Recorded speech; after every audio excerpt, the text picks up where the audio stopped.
الله كفى وسلام على عباده الذين اصطفى أما بعد আমাৰ টাঙ্গনি চাৰিআলিত আজি ইস্তেমাৰ বিষয়ে আলোচনা যেটো আলোচনাত এইটো যেটো আলোচনাৰ বাবে এইটো মিটিং মতা হৈছে আৰু এইটো মিটিঙত আজি আলোচনা হৈ আছে যে যিসকলৰ ইয়াত যিটো ঠাইত ইস্তেমা হ'ব সেইটো ঠাইত যিখিনি মানুহৰ মাটি আছে সেইখিনি মানুহৰ লগত আলাপ আলোচনা কৰা হৈ আছে যে সিহঁতে মাটি দিয়াৰ বাবে ইচ্ছুক আৰু আমাৰ বাকীবিলাক ৰাইজ ইয়াত উপস্থিত হৈ কিনে এইটো ঠাই টাঙ্গনি চাৰিআলি এইটো ঠাইত ইস্তেমা কৰিব বুলি সকলোৱে একমত সহমত প্ৰকাশ কৰিছে। আপোনালোকে চাব পাৰে যে এইটো আমাৰ আজি প্ৰথম মিটিং যে ইয়াত ইস্তেমা হ'ব লাগে আৰু ইস্তেমাৰ বাবে আমাৰ ওলামাসকলে আৰু স্থানীয় ৰাইজসকলে জোৰদাৰ কৰি হিচাপে আপিল কৰি আছে।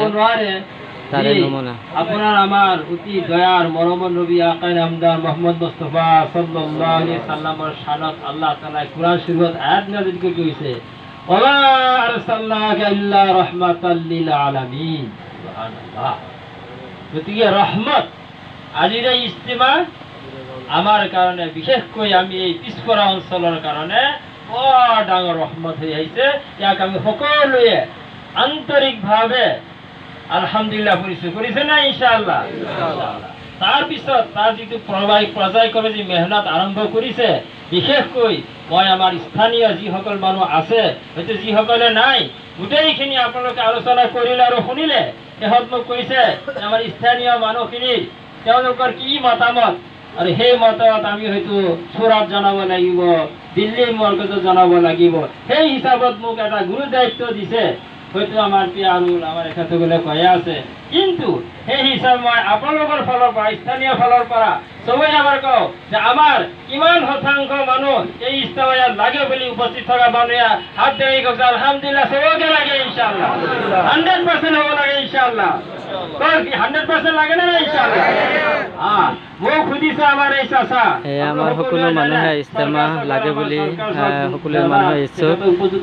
আমাৰ এতিয়া আমাৰ ৰাইজৰ সন্মুখত বক্তব্য ৰাখি আছে আমাৰ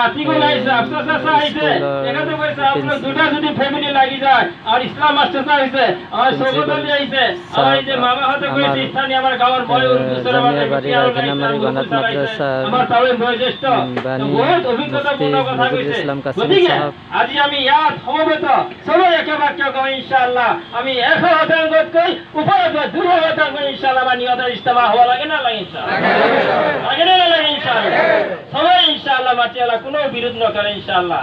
তাৰপিছত এই পথাৰৰ কথা কৈছে এই পথাৰত আমাৰ অলপ মাটি বেছি আছে হয়তো এই পথাৰতো আছে অলপ কম বেছি আছে গতিকে এইটো যদি চিন্তা চৰ্চা কৰি লাগে ইনশাআল্লাহ আমাৰ ফালৰ পৰা কোনো অসুবিধা নাই আছে নেকি ইনশাআল্লাহ বহুত মানে এই পথাৰৰ আহিছে আমাৰ বুজিছে। গতিকে আমি সকলোকে এইটো আমাৰ স্থানীয় এলেকাৰ কাৰণে বিশেষকৈ মই যুৱকসকলে কৈছোঁ আমাৰ ব্যৱসায়িক 0543 গাড়ীখন অলপ সাইড কৰি দিলে ইয়াত থানা আহিছে এই হিচাপত আহি যাব ইনশাআল্লাহ। মই কথাটো কৈ আছিলোঁ